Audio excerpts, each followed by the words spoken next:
सबसे अच्छे अनुभव के लिए हेडफोन का उपयोग करें। नमस्ते, मैं आपको ब्लॉकचेन टेक्नोलॉजी के बारे में बताना चाहता हूँ। ये 3 शब्द जो आप पहले ही सुन चुके होंगे, बिटकॉइन, ब्लॉकचेन और क्रिप्टो करेंसी। जब आप इंटरनेट या यूट्यूब का उपयोग करते हैं तो आपने इन शब्दों को सुना होगा। इसलिए इन दिनों ब्लॉकचेन नामक यह तकनीक अविश्वसनीय रूप से लोकप्रिय है। शायद आपको इस बारे में ज़्यादा जानकारी नहीं होगी। तो आइए देखें कि ब्लॉकचेन क्या है और हम इसका उपयोग कैसे करते हैं। ब्लॉकचेन नाम की तरह यह एक श्रृंखला है जो डिजिटल डेटा या डेटा की जानकारी वाले ब्लॉकों से बनी होती है। 1991 में शोधकर्ताओं के एक समूह ने इस तकनीक की शुरुआत की। इसके बाद उन्होंने डिजिटल डॉक्यूमेंट का टाइम स्टैम्प्स किया ताकि कोई भी इस डिजिटल दस्तावेज के मौजूदा डेटा को हटाकर निर्माण की तारीख, अपडेट की तारीख या किसी नई जानकारी को दर्ज न कर सके। इसलिए 2008 तक दुनिया में कोई भी इस तकनीक के बारे में नहीं जानता था। 2008 में सातोशी नाकामोटो ने एक शोध पत्र प्रकाशित किया।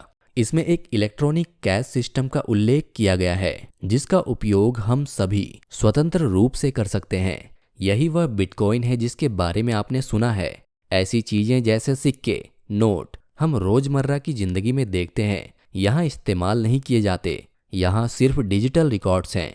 तो इस बिटकॉइन का उपयोग करके आप आसानी से बिना किसी तकलीफ और बिना किसी लागत के एक देश से दूसरे देश में पैसे भेज सकते हैं। इसके अलावा सारी क्रिप्टो करेंसी एक ब्लॉकचेन नेटवर्क में बनाई गई है। आपको यह स्पष्ट करने के लिए ये रहा उदाहरण। क्रिप्टो करेंसी को चलाने के लिए आपको इस ब्लॉकचेन नेटवर्क की ज़रूरत है, जैसे आपको फ़ोन पर ऐप्स को चलाने के लिए एंड्रॉयड सिस्टम की ज़रूरत है। तो इस ब्लॉकचेन तकनीक के बारे में बात करते समय एक और बात जानना जरूरी है। यह सेंट्रलाइज्ड, डिसेंट्रलाइज्ड और डिस्ट्रीब्यूटेड किया जाता है। आप इस तस्वीर में सेंट्रलाइज्ड, डिसेंट्रलाइज्ड और डिस्ट्रीब्यूटेड के बीच का अंतर देख सकते हैं। जब सेंट्रलाइज्ड किया जाता है तो सब कुछ एक ही जगह पर एक साथ रखा जाता है। यहीं सब कुछ संभाला जाता है। जैसे सेंट्रल बैंक एक देश में सभी बैंकों को संभालती है। इसलिए अगर इस सेंट्रल बैंक के साथ कोई समस्या है तो इसका असर हर दूसरे बैंक पर पड़ेगा। फिर डिसेंट्रलाइज्ड का मतलब है कि वे बिखरे हुए हैं, जैसे अमेरिका के राज्य बिखरे हुए हैं। राज्य से राज्य तक एक गवर्नर है ताकि इनमें से एक राज्य के पतन से अन्य राज्यों को नुकसान नहीं होगा। डिस्ट्रीब्यूटेड का मतलब है एक व्यक्ति से दूसरे व्यक्ति तक वे सीधे जुड़े हुए हैं, कोई बिचौलिया नहीं है। इसलिए यह ब्लॉकचेन 100% डिसेंट्रलाइज्ड नेटवर्क पर एक वितरित सार्वजनिक खाता है। इसमें डेटा का मालिक कोई नहीं है, इसे रोकने वाला एक भी व्यक्ति नहीं है। दुनिया के लाखों कंप्यूटर इसे संभालते हैं। हम बिटकॉइन के साथ इस ब्लॉकचेन तकनीक को और स्पष्ट करेंगे और वर्तमान में बैंक नोटों का उपयोग करेंगे। मान लीजिए कि आप किसी दूसरे देश में किसी दोस्त को $1000 भेजना चाहते हैं। आप इस पैसे को लेकर बैंक जाते हैं। इसके बाद आप बैंक से पैसे लेकर अपने खाते में डाल लेते हैं और उस खाते से अपने दोस्त को पैसे भेजते हैं। इसके बाद आप और आपके दोस्त को बैंक नामक थर्ड पार्टी पर भरोसा करना होगा। हो सकता है कि आपको इसके लिए 1 या 2 दिन इंतजार करना पड़े। मान लीजिए कि आप क्रिप्टो करेंसी के जरिए $1000 भेजते हैं। इसके बाद ब्लॉकचेन नेटवर्क में एक रिकॉर्ड बनाया जाएगा। जैसे आप ए नामक व्यक्ति हैं तो आपने बी को $1000 दिए हैं। ऐसा आप बिना किसी थर्ड पार्टी के कर सकते हैं। अब देखते हैं कि एक ब्लॉक कैसे बनता है। हर ब्लॉक में एक निश्चित मात्रा में डेटा और उस ब्लॉक को पहचानने के लिए एक हैश कोड होता है। इसके अलावा ब्लॉक में एक पिछला हैश कोड होता है। ब्लॉक के अंदर संग्रहित डेटा ब्लॉकचेन के प्रकार के अनुसार बदलता रहता है। आइए बिटकॉइन ब्लॉकचेन को उदाहरण के रूप में लेते हैं। इस ब्लॉकचेन में ब्लॉक लेन देन के बारे में है, यानी भेजने वाला, पाने वाला और रकम। इस ब्लॉक के लिए बनाया गया हैश कोड एक फिंगरप्रिंट की तरह है। यह हैश कोड इस ब्लॉक में डेटा की सही पहचान कर सकता है। यह ऐसा है जैसे कि फिंगरप्रिंट उस व्यक्ति को पहचानता है जो उस फिंगरप्रिंट का मालिक है।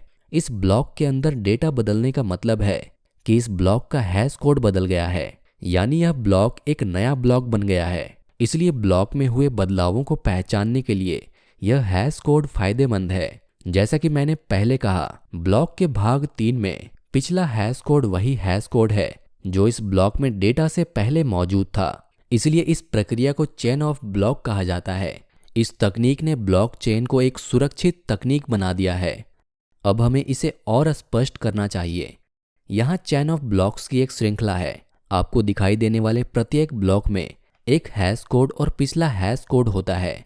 इस ब्लॉक को देखो, ब्लॉक नंबर 3 पॉइंट से block number 2, block number 2 point से ब्लॉक नंबर 1। इस ब्लॉक को देखो, ब्लॉक नंबर 1 यह थोड़ा खास है। कोई पिछला हैश कोड नहीं है क्योंकि यह चैन का पहला ब्लॉक है, इसलिए हम इसे जेनेसिस ब्लॉक कहते हैं। मान लीजिए कि आपने इस ब्लॉक चेन के दूसरे ब्लॉक में डेटा बदल दिया है। इसके बाद इस ब्लॉक का हैश कोड भी बदल दिया जाएगा। फिर ब्लॉक 3 और अन्य सभी ब्लॉक अमान्य हो जाएंगे क्योंकि वे एक वैध हैश कोड स्टोर नहीं करेंगे। इसलिए इस सिंगल ब्लॉक को बदलने का मतलब है कि सभी ब्लॉक्स को अमान्य करना। इस ब्लॉकचेन तकनीक को सुरक्षित रखने के लिए एक और महत्वपूर्ण बात है। आज की दुनिया में कंप्यूटर बहुत तेज हैं। यह हर सेकंड 1 लाख हैश कोड की गिनती कर सकता है। इसलिए यदि हम संशोधित ब्लॉक को मान्य करना चाहते हैं तो हमें एक दूसरे ब्लॉक के हैश कोड की पुनर्गणना करनी होगी। इसलिए इसे कम करने के लिए ब्लॉकचेन में प्रूफ ऑफ वर्क नाम का एक मैकेनिज्म है। यह मैकेनिज्म ब्लॉक बनाने में लगने वाले समय को धीमा कर देता है। आमतौर पर बिटकॉइन ब्लॉकचेन में प्रूफ ऑफ वर्क की गिनती करने और एक नया ब्लॉकचेन बनाने में लगभग 10 मिनट लगते हैं। तो प्रूफ ऑफ वर्क मैकेनिज्म एक ब्लॉक को बदलने के अवसर को समाप्त कर देता है। इसका मतलब है कि यदि आप एक ब्लॉक बदलते हैं तो आपको इसे मान्य करने के लिए शेष ब्लॉक्स में से प्रत्येक में प्रूफ ऑफ वर्क की पुनर्गणना करनी होगी। अब आप समझ जाएंगे कि ब्लॉकचेन कितना सुरक्षित है। एक और महत्वपूर्ण बात, ब्लॉकचेन में पीयर टू पीयर नेटवर्क है। कोई भी इस नेटवर्क से जुड़ सकता है।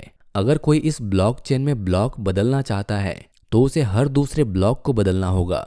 और दुनिया में पीयर टू पीयर नेटवर्क से जुड़े लाखों कंप्यूटर्स में से 50% से ज़्यादा को कंट्रोल करना होगा।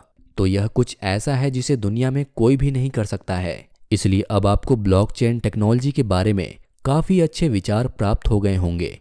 अगर कोई ऐसी चीज़ है जो आपको समझ में नहीं आती है तो वीडियो फिर से देखें। लेकिन अगर कुछ ऐसा है जो आपको समझ में नहीं आता है तो नीचे एक कमेंट छोड़ दें। अगले वीडियो में हम आपको बताने जा रहे हैं कि असली दुनिया में ब्लॉकचेन तकनीक का इस्तेमाल कैसे किया जाए। हर हफ्ते हमारे नए वीडियो की नोटिफिकेशंस पाने के लिए क्रिप्टो कार्टल चैनल को सब्सक्राइब करें और घंटी के बटन को दबाएं। बहुत बहुत धन्यवाद।